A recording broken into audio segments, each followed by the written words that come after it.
शेतकऱ्यांसाठी अनुदान निधी जो आहे, जी शासनाने दिली आहे, ती बँक खात्यामध्ये जमा होण्यास सुरुवात झालेली आहे.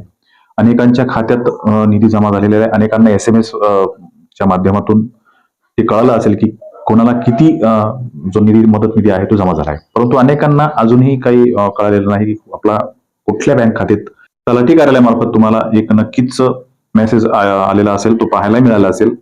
नसेल मिळालं तर ही वेबसाईट आहे, ती मी तुम्हाला डिस्क्रिप्शन मध्ये देणार आहे. त्या लिंकवर क्लिक करायचं आहे. तुमचा मदत निधी जो कुठल्या खात्यावर जमा झाला आहे तुम्ही पाहू शकता. आता या मेसेजमध्ये असं लिहिलेलं आहे, की शेती पिकांच्या नुकसानीकरिता मदत व पुनर्वसन विभागाकडून दिली जाणारी मदत जी आहे ती कोणत्या बँक खात्यात जमा झालेली आहे ते पाहण्यासाठी त्या लिंकवर क्लिक करायचं.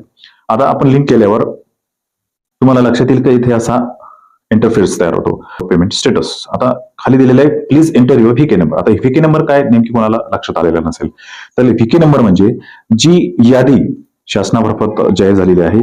आता ही माझ्याकडे यादी आहे शिवरची. आता यामध्ये संपूर्ण शेतकऱ्यांची यादी आहे.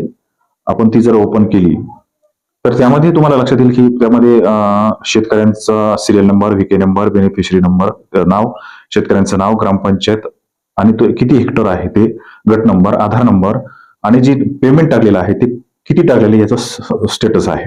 अनेकांना यामध्ये स्टेटस जर बघितलं तर KYC पेंडिंग असल्याचं आपल्याला दिसत आहे. अनेकांच्या यादीमध्ये अनेकांचं पेमेंट किती पेंडिंग आहे ते लक्षात येतं आणि काहीच रिजेक्ट सुद्धा झालेलं दिसणार आहे. आता या लोकांचं पेमेंट रिजेक्ट झालेलं आहे. आता ते या संदर्भात तुम्हाला माहिती असेल तर ते तलाठी कार्यालय तुम्हाला सांगू शकतील. परंतु अनेकांचं पेमेंट यामध्ये सक्सेसफुल दाखवते. आता तुमचं काय स्टेटस आहे हे तुमच्याकडे जर यादी मिळाली असेल, ती नसेल तर तुम्ही तुमच्या तलाट्यामार्फत ती यादी उपलब्ध करू शकता. आता हिची यादी यामध्ये हा जो व्हीके नंबर आहे, हा व्हीके नंबर आपल्याला त्या ठिकाणी टाकायचा आहे. हे तुम्ही बघू शकता. यातलं आपण जे पेमेंट सक्सेसफुल आहे त्याची आपण हे करूया. हे आपण घेतलंय, एका शेतकऱ्याचा घेतलाय. मी तो कॉपी करून घेतोय आणि त्या ठिकाणी त्या जे इंटरफेस ओपन झालं त्यामध्ये व्हीके नंबर त्या ठिकाणी टाकू. आपल्याला सबमिट करायचं आहे.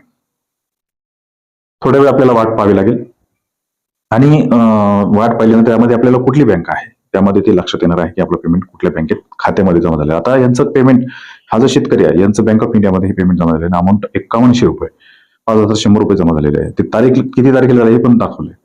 तर हे अशा प्रकारे स्टेटस दिसतं. जर तुमचे काही प्रश्न असतील तर आम्हाला कमेंट बॉक्समध्ये नक्कीच कळवा. आम्ही त्याचं निरसन करण्याचा प्रयत्न करू. आणि ज्या लोकांना ती व्हीके नंबर यादी लागत असेल त्यांनी तलाठी कार्यालयाशी संपर्क साधावा आणि त्यासोबतच त्यातील व्हीके नंबर त्यामध्ये टाकून आपलं स्टेटस चेक करायचं आहे. आणि लिंक जी लागत असेल ती माझ्या डिस्क्रिप्शन मध्ये दिलेली आहे, ती आपण पाहू शकता. धन्यवाद.